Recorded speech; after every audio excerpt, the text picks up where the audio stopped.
గురుత్వాకర్షణ శక్తిని ధిక్కరించి గాలిలో తేలే ఒక భారీ దేవుడి విగ్రహం.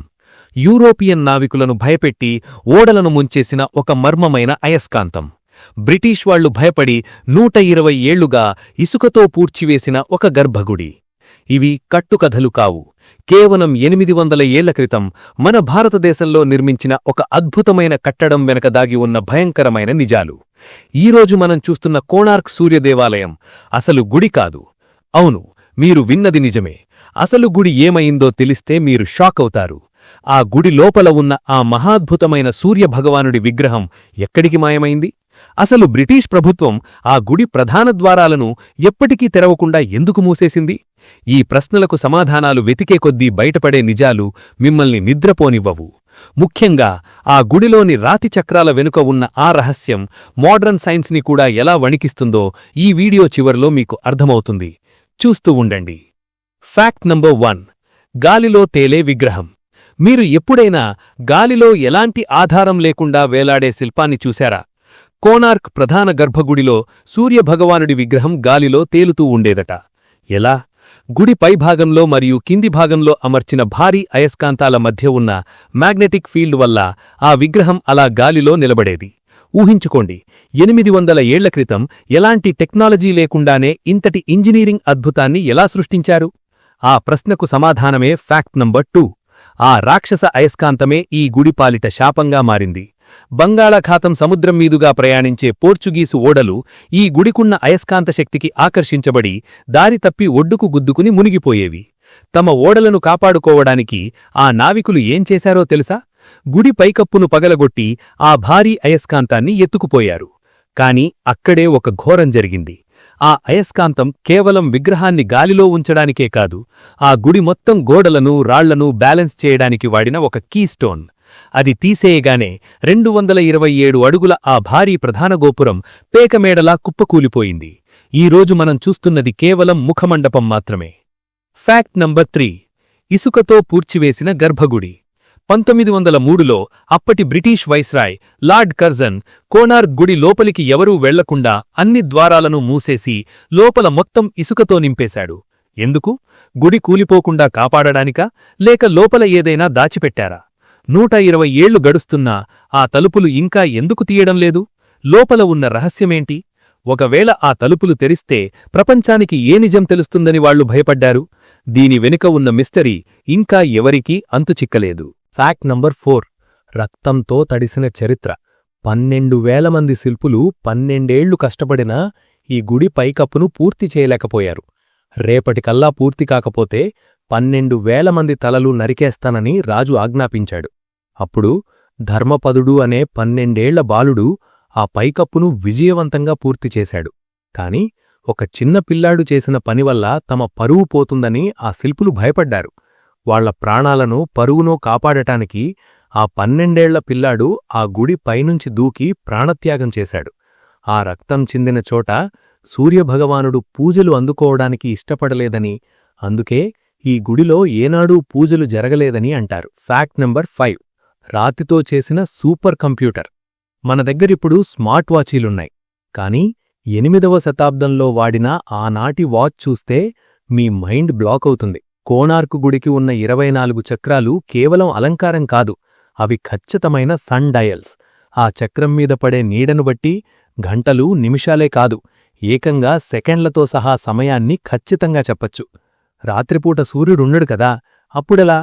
ఆ చక్రాల మీద పడే చంద్రుని కాంతిని బట్టి కూడా సమయాన్ని లెక్కించే టెక్నాలజీ ఆ చక్రాల్లో ఉంది. అసలు ఆ లెక్కలు, ఆ జియోమెట్రీ అప్పట్లో ఎలా సాధ్యమైంది? Fact number 6. సూర్యకిరణాల మ్యాజిక్. కోణార్క్ అంటే కోణ, అర్క, సూర్యుడు. ఈ గుడిని ఎంత ఖచ్చితంగా కట్టారంటే సంవత్సరంలో ప్రతిరోజూ సూర్యోదయం అయిన వెంటనే మొదటి సూర్యకిరణం నేరుగా గర్భగుడిలోని విగ్రహం పాదాలను తాకుతుంది. భూమి తన చుట్టూ తాను తిరుగుతూ సూర్యుని చుట్టూ తిరుగుతున్నప్పుడు కిరణాలు పడే కోణాలు మారతాయి. అయినా సరే ప్రతిరోజూ ఆ కిరణం ఖచ్చితంగా పాదాలమీదే ఎలా పడుతుంది? అలాగే మధ్యాహ్నం పూట ఆ గుడి ప్రధాన గోపురం నీడ భూమిమీద పడేది కాదు. ఈ ఆస్ట్రోనామికల్ అలైన్మెంట్ వెనుక ఉన్న మ్యాథమెటిక్స్ నేటి ఇంజనీర్లకు కూడా ఒక పజిలే. Fact number 7. భారీ ఎనర్జీ రిసీవర్. అవును, గుడి నిర్మాణంలో వాడిన క్లోరైట్ రాళ్లు, ఐరన్ ప్లేట్లు మరియు ఆ భారీ అయస్కాంతాలు ఇవన్నీ కలిపి ఒక విద్యుదయస్కాంత క్షేత్రాన్ని క్రియేట్ చేశాయి. ఆ గుడిలోపల అడుగుపెట్టిన వారి శరీరంలో అంతులేని పాజిటివ్ ఎనర్జీ ప్రవహించేది. సూర్యుని నుండి వచ్చే కాస్మిక్ ఎనర్జీని పట్టుకొని దాన్ని మానవుల స్వస్థత కోసం వాడే ఒక ప్రాచీన హీలింగ్ సెంటర్ ఆ కోణార్క్ దేవాలయం. మన పూర్వీకుల నాలెడ్జ్కి ఇదే అతిపెద్ద నిదర్శనం. Fact number 8. తుప్పుపట్టని ఇనుము, సైన్స్కే సవాళ్లు. ఈ దేవాలయం సముద్రానికి కేవలం 2 కిలోమీటర్ల దూరంలో ఉంది. సముద్రపు గాలిలో ఉండే ఉప్పుకి, తేమకి ఎంతటి బలమైన ఇనుమైనా సరే కొన్ని ఏళ్లలో పూర్తిగా తుప్పుపట్టి నాశనమైపోతుంది. ఇది సైన్స్ చెప్పే నిజం. కాని కోణార్క్ గుడి రాళ్లను కలపడానికి ఆనాడు వాడిన ఇనుప కడ్డీలు 800 ఏళ్లు గడుస్తున్నా నేటికీ ఒక్క రవ్వ కూడా తుప్పుపట్టలేదు. అసలు అప్పట్లో వాళ్లు ఎలాంటి మెటలర్జీ టెక్నిక్ వాడారు? ఎప్పటికీ తుప్పుపట్టని ఆ ఇనుమును తయారుచేసే ఫార్ములా ఏమైపోయింది? ఈ ప్రశ్నలు ప్రపంచం వ్యాప్తంగా ఉన్న మోడర్న్ సైంటిస్టులకు నేటికీ నిద్రలేకుండా చేస్తున్నాయి. Fact number 9. అసలు ఈ మహాద్భుతాన్ని నాశనం చేసిందెవరు? కేవలం పోర్చుగీసు నావికులు ఆ పైకప్పులోని అయస్కాంతాన్ని లాగేయడం వల్లే గుడి కూలిపోయిందా? దీనిపై చరిత్రకారుల మధ్య అతిపెద్ద వాగ్వాదముంది. 1568లో కాళా పహాడ్ అనే ఒక క్రూరమైన ఆక్రమణదారుడు ఒడిస్సాపై దండెట్టి ఈ గుడిలోని శిల్పాలను పగలగొట్టి నాశనం చేశాడని ఒక కథనం ఉంది. మరికొందరు సముద్రం నుండి వచ్చిన ఒక భారీ భూకంపం వల్లే గుడి గోపురం కుప్పకూలిపోయిందని చెబుతారు. మరి ఆ గర్భగుడిలో గాలిలో తేలుతూ ఉండే ఆ సూర్యభగవానుడి అసలు విగ్రహం ఏమైంది? కాళా పహాడ్ దాడి చేస్తున్నాడని ముందే పసిగట్టిన పూజారులు ఆ విగ్రహాన్ని గుట్టుచప్పుడు కాకుండా రాత్రికి రాత్రే పూరి జగన్నాథస్వామి గుడిలోకి తరలించారని చెబుతారు. కాని ఇంకో రహస్య కథనం ప్రకారం ఆ విగ్రహం ఇప్పటికీ ఢిల్లీలోని నేషనల్ మ్యూజియంలో ప్రపంచం కంటికి పడకుండా ఒక సీక్రెట్ అండర్గ్రౌండ్ లాకర్లో భద్రంగా ఉందని అంటారు.